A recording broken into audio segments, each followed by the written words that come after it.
Viewers, welcome to BRK news. నేను మీ Fatima. So ఈ రోజు మన స్టూడియోలో అయితే ఉన్నారు డీజీ లోన్స్కి సంబంధించి బ్యాక్ అండ్ లైఫ్ ఇన్సూరెన్స్ గురించి.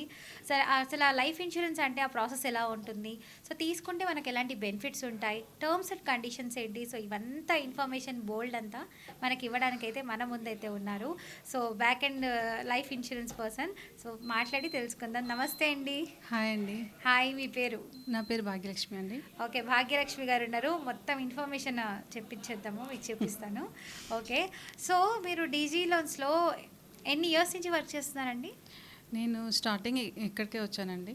నేను వచ్చి 4 ఇయర్స్ అవుతుంది. 4 ఇయర్స్ నుంచి ఇక్కడే చేస్తున్నాను. ఓకే, ఇక్కడ అవునండి, మీరు 4 ఇయర్స్ నుంచి ఇక్కడే చేస్తున్నారు అన్నారు. సో మీకు ఇక్కడే ఎందుకు నచ్చింది? ఇప్పుడు 4 ఇయర్స్ అంటే మీకు మంచి ప్యాకేజ్ వస్తుంది, బయట వేరే ఇన్సూరెన్స్ కంపెనీస్కి వెళ్తే. మరి మీరు ఇక్కడే ఎందుకు స్టిక్ ఆన్ అయ్యి ఉన్నారు? యాక్చువల్గా ఏంటంటే బయట అనేది ఇంత ఫ్రీడమ్ ఉండదు. మనకు టార్గెట్స్ కూడా ఉంటాయి, ఉండేవని ఏముండదు. కాకుంటే ప్రెషర్ అనేది ఎక్కువ ఉండదు. మేనేజ్మెంట్ నుండి మాకు సపోర్ట్ బాగా ఉంటుంది. అండ్ డిఫరెంట్ పీపుల్ని మీట్ అవుతాము, డిఫరెంట్ పీపుల్తో మాట్లాడతాము, పాన్ ఇండియా కనెక్టర్స్తో మాట్లాడతాము. సో అందరికీ మన పేరుతోనే మనం గుర్తుపట్టేస్తారు పాన్ ఇండియాలో. ఇది చాలా గ్రేట్ కదండి. అవును, అదే ఓకే, అందుకనే ఇక్కడే ఉంటున్నాను. సో ఇప్పుడు ప్రజెంట్ మీరు చేసే రోల్ ఏంటండి ఇక్కడ డీజీ లోన్స్లో? ఇన్సూరెన్స్ బ్యాక్ ఎండ్గా చేస్తున్నాను. ఇన్సూరెన్స్కి సంబంధించి అన్ని ఇన్సూరెన్స్ మేము బ్యాక్ ఎండ్గా చూస్తున్నాం. ఓకే, ఇన్సూరెన్సెస్ అంటే నాకు తెలిసింది లైఫ్ ఇన్సూరెన్స్, హెల్త్ ఇన్సూరెన్స్, ఇంకేమున్నాయండి? ఇంకా ఉంటుంది, వెహికల్ ఉంటుంది, ట్రావెల్ ఉంటుంది, ప్రాపర్టీ ఇన్సూరెన్స్ ఉంటుంది. ఓ, ప్రాపర్టీ ఇన్సూరెన్స్ కూడా ఉందా? ఎస్ మ్యామ్, ప్రాపర్టీ కూడా చేస్తాము. మరైన్ ఇన్సూరెన్స్ ఉంటుంది, లోన్ ప్రొటెక్టర్ ఉంటుంది, ట్రాన్సిస్ట్ ఇన్సూరెన్స్ ఉంటుంది. ట్రాన్సిస్ట్ ఇన్సూరెన్స్ అంటే అండి మామూలుగా ఏంటంటే మనం ఇప్పుడు ఏదైనా పెద్ద ఐటమ్ ఉందనుకోండి, ఇక్కడ నుంచి మామూలుగా సిటీలోనే అనుకోండి, ఇక్కడ నుంచి అక్కడ తీసుకెళ్ళే దానికి కూడా ఇన్సూరెన్స్ చేసుకోవచ్చు. Transfer insurance, transit insurance, transit. Okay, machinery insurance చేస్తాము. పెద్ద పెద్ద మెడికల్ మెషినరీస్ ఉంటాయి కదా, వాటికి కూడా ఇన్సూరెన్స్ చేయించుకోవచ్చు. ఓకే, సో వాటికి కూడా ఇన్సూరెన్స్ ఉంటాయి, మన హ్యూమన్స్ లాగే స్టాక్ ఇన్సూరెన్స్ కూడా చేస్తాము. ఓకే, సో మన వ్యూవర్స్ కొంతమందికి అయితే హెల్త్ ఇన్సూరెన్సెస్ గురించి తెలీదు. సో దాని గురించి కూడా మీరు ఒక చక్కగా ఎక్స్ప్లెయిన్ చేసేయండి. యాక్చువల్గా ఏంటంటే ఇంతకుముందు ఇన్సూరెన్స్ అంటే చాలా మందికి అవగాహన లేదు. చాలా మటుకి ఇన్సూరెన్స్ అది మనకి ఎందుకులే అనుకునేవాళ్ళు. కానీ కోవిడ్ ఎప్పుడైతే వచ్చిందో అప్పుడు చాలా మంది సఫర్ అయ్యారు. మెడికల్ బిల్స్ పే చేయలేక, అప్పు తెచ్చుకోక, ఎవరి దగ్గర అమౌంట్ లేదు ఆ టైంలో. చాలా సఫర్ అయ్యాం. కాబట్టి జనరేట్ అవడమే కష్టం. ఒక 10,000 ఉన్నాయంటే వాడి కింగ్ అన్నట్టు ఆ సిచ్యువేషన్. అలా సిచ్యువేషన్ వచ్చాక జనాలకు అర్థమైంది, అరే ఇన్సూరెన్స్ అంటే ఏంటి అని తెలుసుకోవడం మొదలుపెట్టారు. సో ఇప్పుడు ఆల్మోస్ట్ 60% వరకు అందరికీ ఇన్సూరెన్స్ మీద అవగాహన పెరిగింది. అండ్ అందరూ కూడా కవరేజెస్ తీసుకుంటున్నారు, పాలసీ అనేది తీసుకుంటున్నారు.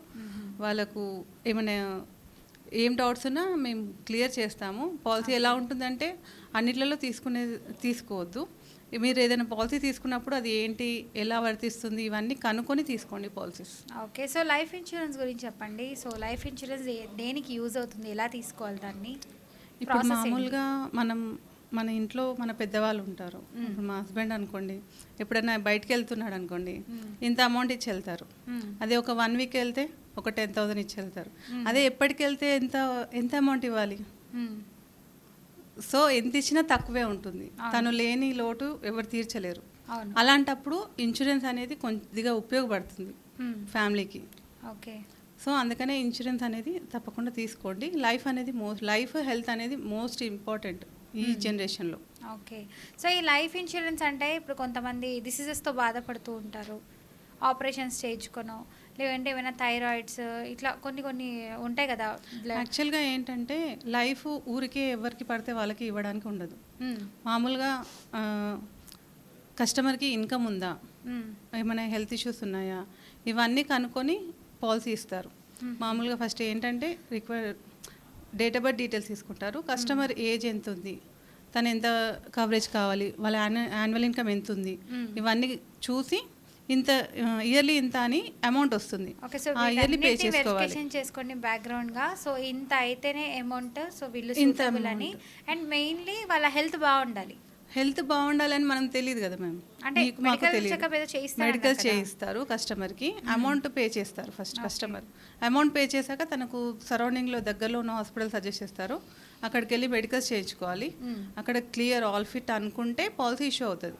లేదు ఏమన్నా హెల్త్ ఇష్యూస్ ఉన్నాయి, మామూలుగా షుగర్, బీపీ కొంచెం లెవెల్లో హై ఉన్నాయి అనుకుంటే అమౌంట్ ఇంక్రీజ్ చేస్తారు. ఇప్పుడు పే చేసే దానికన్నా ఇంకొంచెం అమౌంట్ పే చేయాలి అని చెప్తారు. ఓకే. అది చేస్తే పాలసీ ఇష్యూ అయిపోతుంది. ఒకవేళ ఎక్కువ హెల్త్ ఇష్యూ ఏమన్నా ఉంది అనుకుంటే కస్టమర్కి అమౌంట్ రిటర్న్ ఇచ్చేస్తారు. పాలసీ ఏమి ఇష్యూ కాదు. ఓకే, అంటే ఒక పర్సన్ హెల్తీగా ఉంటేనే తర్వాత ఏమైనా వచ్చినా మీరు క్లెయిమ్ చేస్తారు, లేదంటే చేయలేరు. సో పర్సన్ ఎవరైనా పర్సన్ ఉంటే వాళ్ళు హెల్తీగా ఉండాలి లైఫ్ ఇన్సూరెన్స్కి అయితే మాత్రమే. సో నెక్స్ట్ ఒకవేళ హెల్త్ బాగాలేదు, ఆరోగ్య సమస్యలు చాలా ఉన్నాయి, ముసలి వాళ్ళైనా లేకపోతే యంగ్ ఏజ్లో ఉన్న వాళ్ళైనా హెల్త్ ఇష్యూస్ ఉన్నాయా అంటే మాత్రము సో ఎలాంటి ఇన్సూరెన్స్ తీసుకుంటే మంచిది అంటారు? హెల్త్కి సంబంధించి హెల్త్ ఇన్సూరెన్స్ బెటరే మ్యామ్. హెల్త్లో కూడా టర్మ్స్ అండ్ కండిషన్స్ ఉంటాయి. ఏంటండి? డే 1 నుంచి యాక్సిడెంటల్ క్లెయిమ్స్ చేసుకోవచ్చు. ఓకే. యాక్సిడెంటల్గా ఎలాంటి రిస్క్ జరిగినా కానీ పాలసీ ఇష్యూ అయిన నెక్స్ట్ డే నుంచి క్లెయిమ్స్ చేసుకోవచ్చు. ఓకే. కోవిడ్ వైరల్ ఫీవర్స్కి 1 మంత్ వెయిటింగ్ పీరియడ్ ఉంటుంది. ఓకే. ఒకవేళ కొన్ని స్పెసిఫిక్ డిసీజ్ ఉంటాయి like kidney stones, knee replacement, ENT surgeries, spinal cord surgery, వీటన్నిటికి కంపల్సరీ 2 years వెయిటింగ్ పీరియడ్ ఉంటుంది. మీరు ఎక్కడ పాలసీ తీసుకున్నా కానీ సేమ్ టర్మ్స్ అండ్ కండిషన్స్ ఉంటాయి. Okay. And pre existing already కస్టమర్కి ఏమైనా బీపీ, షుగర్, సర్జరీస్ ఏమైనా జరిగి ఉంటే ముందే చెప్పి తీసుకోండి. ఓకే.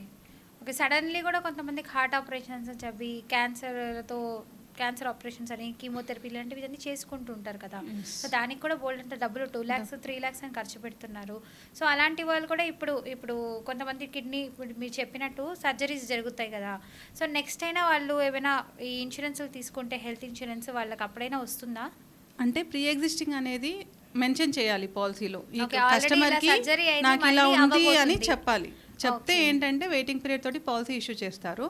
లేదు మా కస్టమర్ ఏమనుకుంటారో చాలా ఇంటెలిజెంట్ అనుకొని నాకేం లేదు అని పాలసీ తీసుకుంటారు. తర్వాత క్లెయిమ్కి వెళ్ళారనుకోండి అక్కడ క్లెయిమ్ రాదు. ఎందుకంటే మనతో ఇప్పుడు రిస్క్ జరిగినప్పుడు కస్టమర్ ఒక్కరికే తెలుసు నాకేం లేదు అని పాలసీ తీసుకున్నాను. ఒకవేళ కస్టమర్తో వాళ్ళ రిలేటివ్స్ ఉంటారు, వాళ్ళకి తెలీదు ఇన్సూరెన్స్ తీసుకున్నప్పుడు ఏం చెప్పారు, డాక్టర్ ఏముంది అనేసరికి ఇది సర్జరీ జరిగింది అని చెప్పారనుకోండి, సో అప్పుడు క్లెయిమ్స్ అనేది రిజెక్ట్ అవుతాయి. ఓకే. సో అందువల్ల రిజెక్ట్ అవుతాయి తప్ప ఇన్సూరెన్స్ అనేది ముందు చెప్పి తీసుకుంటే మీకు క్లెయిమ్స్లో ఇబ్బంది ఉండదు. ఓకే.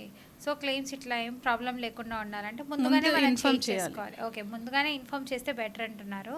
అంటే ఒకవేళ సడన్లీ వచ్చేస్తే కదండి సర్జరీ చేయాలి అని అంటారు కొంతమంది, సడన్ డెత్స్ లాగా ఫామ్ అయిపోతుందని చెప్పి. సడన్గా వస్తే చేయొచ్చు మేము. హార్ట్ అటాక్, క్యాన్సర్ ఇవన్నీ 30 days తర్వాత కవరేజ్ ఉంటుంది. 30 days కొన్నిటికి తర్వాత? మాత్రమే ఉండదు. ఓకే. అది కంపల్సరీ వెయిటింగ్ పీరియడ్ 2 years ఉంటుంది.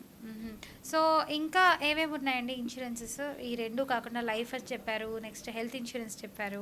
వెహికల్ ఇన్సూరెన్స్ ఉంటుంది. వెహికల్లో కూడా మనకు ప్రైవేట్ కార్, కమర్షియల్ వెహికల్స్ అలా ఉంటాయి. ఓకే.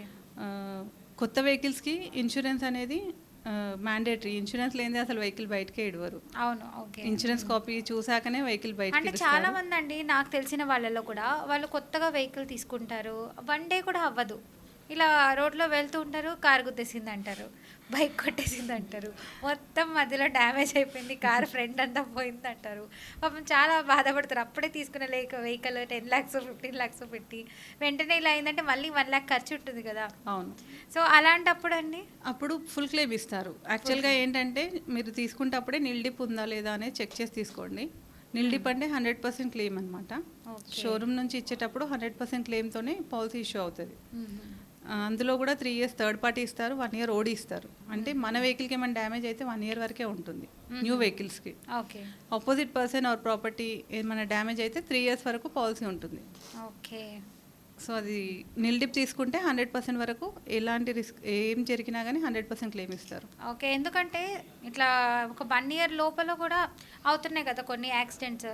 సో ఏమంటారు, మిర్రర్ పోవడము, లేదంటే ఏమంటారు హెడ్ లైట్స్ ఉంటాయి వాటికి, సో ఆ లైట్స్ని కూడా కొట్టేస్తూ ఉంటారు వెనక నుంచి. 5 years అలాంటివి కూడా జరుగుతూ ఉంటాయి కదండి. 5 years బిలో వెహికల్స్ అంటే 100% క్లెయిమ్ తీసుకోవచ్చు. కానీ సజెషన్ ఏంటంటే ఎవ్రీ టైం క్లెయిమ్కి వెళ్ళకుంటేనే బాగుంటుంది. మామూలుగా చిన్న చిన్న ఐటమ్స్కి కూడా క్లెయిమ్కి వెళ్తారు, 2000 3000 క్లెయిమ్కి కూడా క్లెయిమ్కి వెళ్తారు. సో అలా వెళ్తే ఏంటంటే వెహికల్కి ఎప్పటికీ క్లెయిమ్ ఫ్యూచర్లో పాలసీ ఇవ్వరు చాలా మటుకి. సో చిన్న చిన్నవి ఏమైనా ఉంటే మీరు చేసేసుకోండి.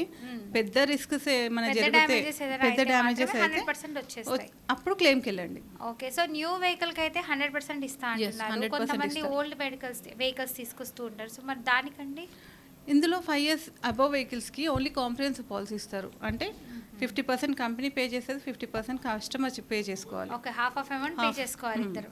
అంటే 50 అని కూడా మనం చెప్పలేము. రబ్బర్కి ఇంత పర్సంటేజ్, ప్లాస్టిక్ ఇంత పర్సంటేజ్, ఇది ఇంత అనేసి ఉంటుంది.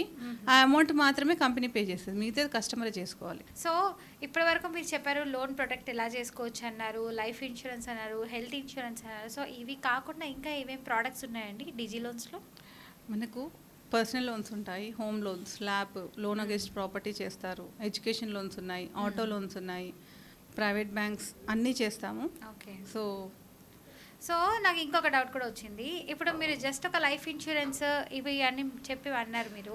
సో కొంతమందికి ఎడ్యుకేషన్ లోన్స్ కావాలని, లేకపోతే లైఫ్ ఇన్సూరెన్స్ ఎవరైనా ఫ్రెండ్స్కి, ఇప్పుడు చెన్నై అని చెప్పి, ముంబై అని ఒక్కొక్క లొకేషన్లో ఒక్కొక్కరు ఉంటారు.